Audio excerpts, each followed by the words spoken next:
Alright, this is Chat UTD. I'm going to talk about United's two new signings and look at the option, at least, of the possibility to build around youth at the club. The club's absolutely skint. I don't think people realise quite how skint it is. So therefore, we have to find a way of still trying to compete, and I think bringing in young players is a very economical way of doing that. So it kind of makes sense that you would look to young players. Also, it is part of the club's DNA, of course, to try and produce and develop our own players, and certainly buy young players that we can then develop. I think gone are the days when we go and poach the very best young players, like Keane when he was at Forest, like Rio when he was at Leeds, like Rooney from Everton, spending big money on young players. I don't think that is possible anymore. I certainly think gone are the days when we're going to be spending 70, 80 million on any player, young, old, or somewhere in the middle. What we're looking at with the signings that we're making in terms of Dorgu, and I'm going to come to the lad from Arsenal, Aiden Heaven. Not Made in Heaven, Aiden Heaven.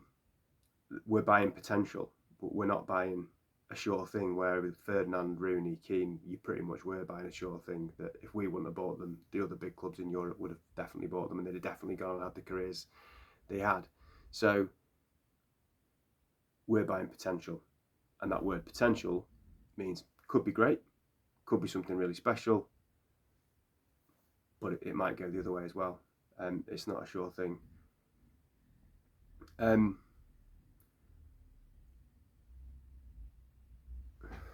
So you can't read my own writing.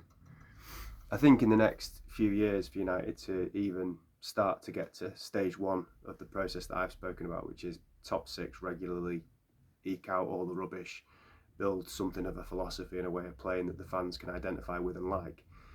To do that, we have to do three things. We have to get our recruitment absolutely bang on, as in recruiting senior players for the first team squad.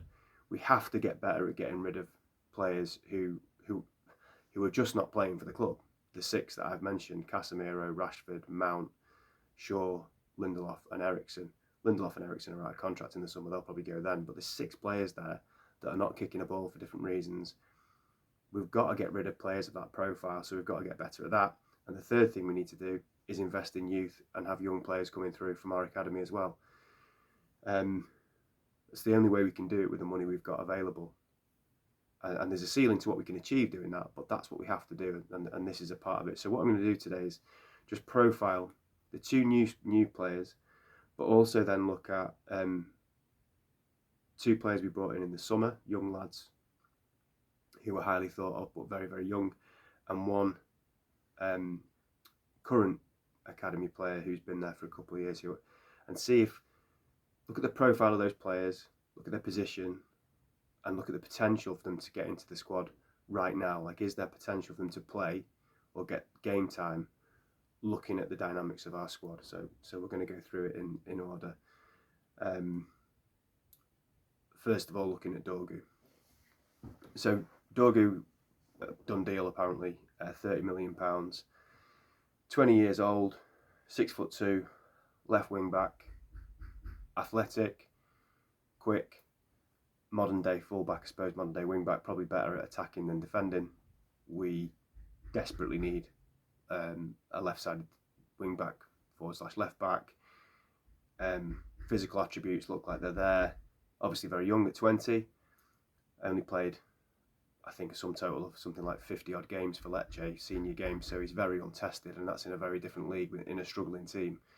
So we are buying potential, but if you look at his statistics, they're pretty decent compared to other players that play in the same position as him. So it looks like a really promising signing.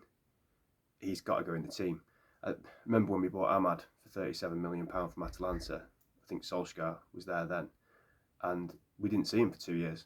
We brought him in, everyone was dead excited, and he just went off on different loans, and I think he had a couple of injuries. We didn't see him. United are not in a financial position to buy a player for £30 million. They're not playing now. So Dorgu will play, and we're going to have to be patient with him. It's a new league. It's a big club. It's not a successful team. It's not a good team.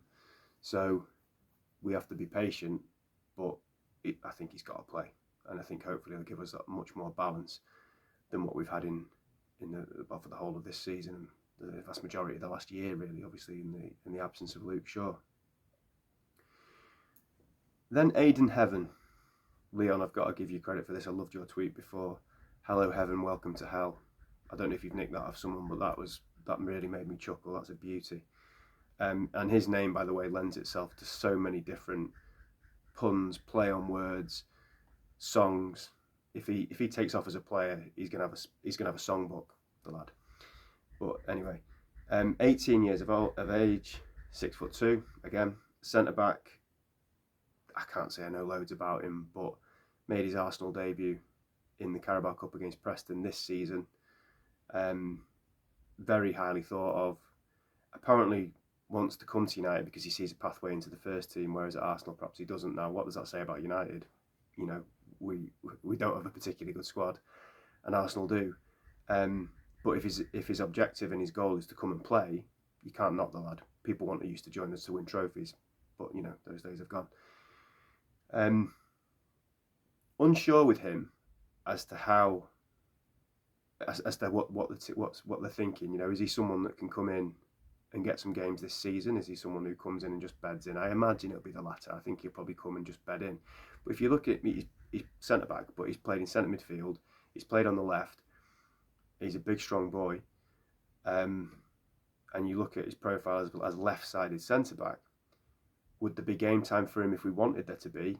Probably, yeah, because we've got Martinez obviously as our main left-sided centre back.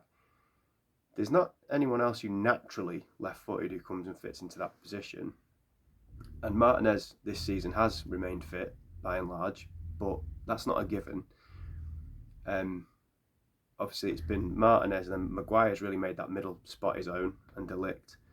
Yoro comes in for De Ligt. Sometimes De Ligt moves over for Maguire. We do have Evans and Lindelof in the background, but they've got an abundance of quality in that position. So I definitely think, you know, perhaps in the league, with not a lot to play for, could we get him on the bench? Could we give him some game time in certain games? Probably a bit trickier for a centre back than it is with a forward, for example, because if he comes in and he makes a mistake, it's a big deal. So I can see why they'd be careful with it, but I certainly think he's been bought with the idea that at some point in the future he will be a first team player. And then Obi Martin, I'm going to move on now to three lads that are already at the club, two that we bought in the summer and one that's been here anyway. Obi Martin was at Arsenal last season in their academy, huge reputation at youth levels, prolific goal scorer, again 6'2", seems very common height these days in youngsters. 17 years old, not been 17 that long, so he's very young. Just an absolute goal scoring machine. Doesn't always tally that then that player will go into the first team and repeat that. I remember down the years, players we've had in our youth academy, all the way back to David Healy, Fraser Campbell, Danny Webber, you know, really prolific goal scorers at youth level, but never quite made it. But that being said, they were coming into teams that were much, much better. And I go back to it, I don't want to make a massive deal of it. I think that's why Rashford's made a career at United. I think if Rashford came in 2002 or 3, he'd have never had a career at United. So the landscape's changed, opportunities are there now. And with Obi Martin, I think, right, let's say Brighton at home, we're losing, the game's getting away from us, it's a poor game, we're getting outplayed. Can't remember who started, but let's say it was Højlund. So Højlund started, and Xerxes warms up. And out of duty, there's a rippling of applause from the crowd. And there's, oh, Joshua Xerxes. But no one's really that excited. They're thinking it's neither here nor there. If Højlund comes off and Xerxes comes on, what's going to change? What's going to really, is it a transformative substitution? No. If Obi Martin starts running up and down the line, there's a buzz around the whole ground. Everyone thinks, hey, we could see him come on. He comes on, he's full of enthusiasm, he's full of endeavour, he's full of energy, gives everyone a lift. maybe he doesn't transform the game, but the atmosphere around the game changes. And I think for a striker, again, thinking about the league, we're not going down, we're not going to get in Europe. The strikers at the moment are so poor. I said on Monday in my analysis of Sunday night, you could have got a guy out of the away end and put a number 9 shirt on his back, and he wouldn't have done a worse job than Højlund. So poor is his form. So I think it kind of ticks a lot of boxes, Obi Martin. It's risk and reward. I don't think there is a lot of risk, and I think there's a lot of reward potentially. If he doesn't have a very good game, he goes back into the youth setup, but it's not going to be catastrophic for him. So he could be one to keep your eye on. If it was up to me, I'd play all of them, but it's not. I'm trying to kind of caveat this with what's realistic. But I think we could see him in the first team squad and perhaps get some minutes before the end of the season. And again, I think he's been bought with the potential to be a first team player. A lad I don't know a lot about is Kone, the centre midfielder that we brought in the summer. Again, a very highly thought of youngster, defensive midfield player. 19 next week. So of the ones I'm talking about that are currently at the club already, he's the oldest one. 5'10", so not an absolute beast in terms of his height, but gets stuck in, good at ball recoveries, quite a dynamic, explosive player. Just from what I've read, I can't profess to know loads about him. Again, let's look at the team and the gaps in the team at the moment in centre mid. We've got Mainu, Ugarte and Collier. And what that means is oftentimes Bruno's having to come and play deeper, which means that's not his game. It upsets the balance of the team. And then we're one less number 10, and we haven't got loads of number 10s. So if he's good enough and they think he's physically ready, there's a gap there to certainly get some game time. And I repeat, league games, last 20 minutes, not much to lose. More to lose than Obi Martin because of the position it is, but I would give him some game time if they think he's got the ability. And I know they invested. He's an Ineos signing. He's somebody who they thought that's the profile of signing that we want. And then finally, this isn't a player that we've bought recently, and he's the least likely to play. I'm under no illusions. Jack Fletcher, Darren Fletcher's son, who's an attacking midfield player, 17 years old, so young, very slim. Not sure physically he would stand up to the rigours of the Premier League. But in terms of attributes, an absolute wand of a left foot. And I'm going to make a comparison just for context. I'm not saying he's going to be as good as these players, but just for context, and this is my opinion. I get Sheringham and Gascoigne rolled into one vibes. Now, I know they're big names to throw out there, but I'm going to give you context. The reason I'm saying Sheringham is he plays the game in a really graceful way. Simple passes just look beautiful, and that's what Sheringham used to do. He used to lay the ball off, but he'd make it look silky, make it look sexy. And Fletcher's got that about him. Simple passes just look lovely. Very natural football player, off the cuff, doesn't have to think about it. The ball comes to him, doesn't think to control the ball, just does it naturally. This is in the youth setup, I'm just giving you context. And the Gascoigne thing is his ability to break through and take on 3, 4, 5 players at a time and go past all of them with one fluid movement. Not got natural pace, like Gaza didn't, but once he gets going and with the ball and he's got momentum, very difficult to stop. Look at the gaps in the team. We need some creativity. We need someone who can unlock defences, and I think he'd fit quite nicely in behind the striker.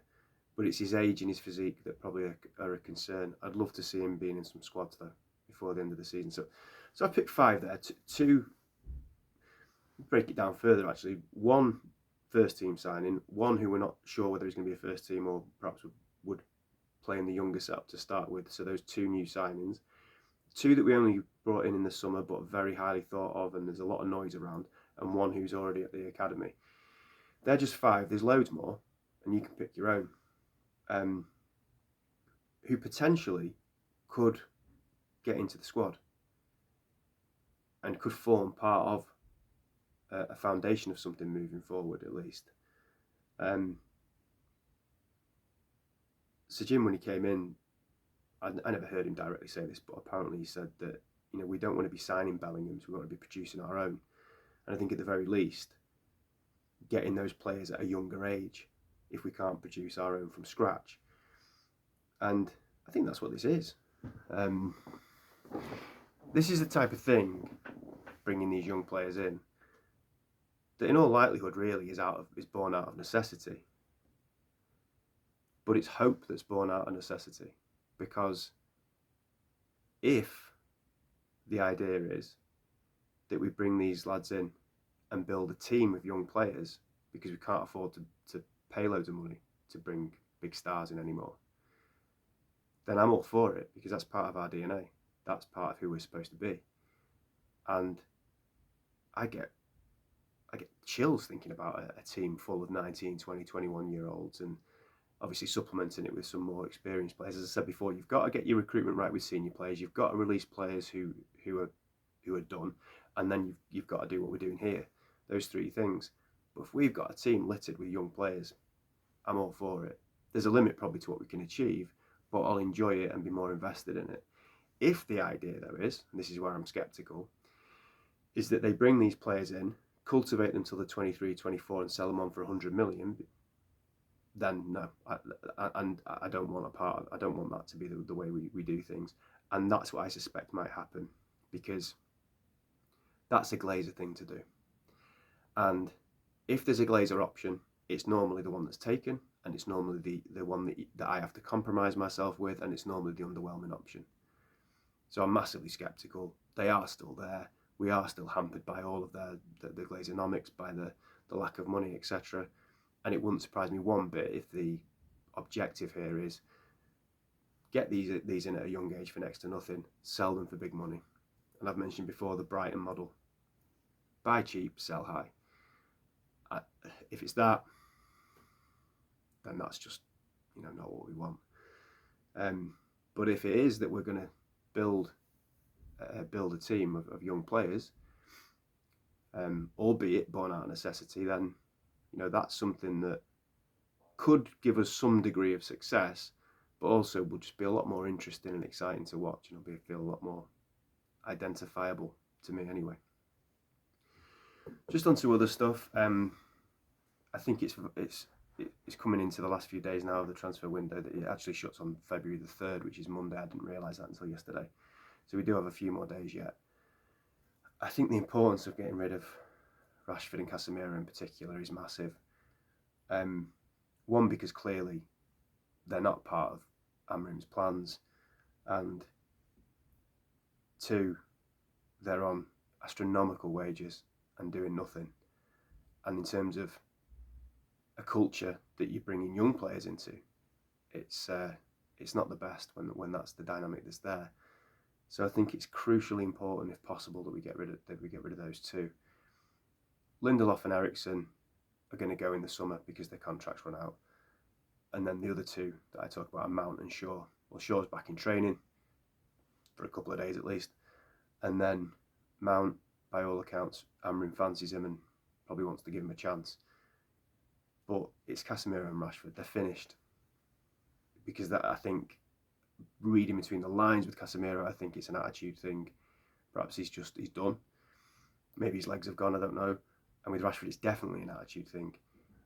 And he doesn't play them, and they don't fit in really with what he wants. So that they have to go, because if they stay beyond that, what does he do then? Does he renegade and have to start playing them? Which, not his fault, but he loses some of his power then. And we're trying to siphon out the characters he doesn't want, so then we can build around what we do have, as limited as it is. You're not going to be able to do that as much if those two stay. If Dorgu's the only one we bring in, and we don't bring a striker in, and I would say actually an attacking midfield player as well, we could start to see some of those youngsters that I just spoke about then, particularly Obi Martin,